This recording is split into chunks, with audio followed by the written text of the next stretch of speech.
आता आपण या 10वीच्या एसएससी बोर्डच्या मराठी माध्यमाच्या पुस्तकातील 1 आणि 2 मार्काची छोटी छोटी उदाहरण घेऊ। पहिलं पहा, पान नंबर 27 वरील संकीर्ण प्रश्न संग्रह 1 त्यातलं पहिलं उदाहरण आहे। काय आहे? 4x अधिक 5y बरोबर 19 चा आलेख काढण्यासाठी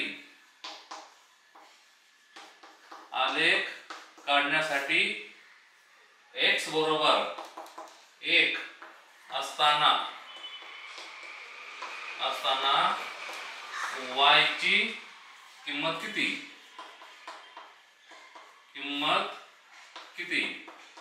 त्यांनी आपल्याला खाली 4 पर्याय मांडलेले आहेत। 4 3 2 वजा 3 हे पर्याय पाहण्यापेक्षा आपण डायरेक्ट उत्तर काढूया। पाहिजे कसं करायचं?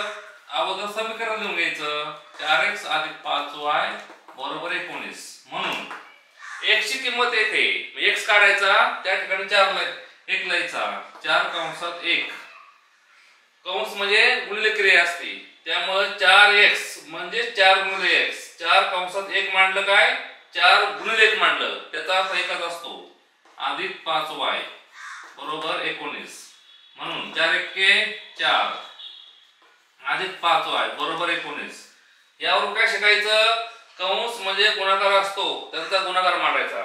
याच्या खालची स्टेप कशी होणार आहे? हा 4 अधिक आहे ना, तिकडे गेल्यावर वजा करायचा, म्हणजे असं मांडायचं असतं 5y बरोबर 19 वजा 4।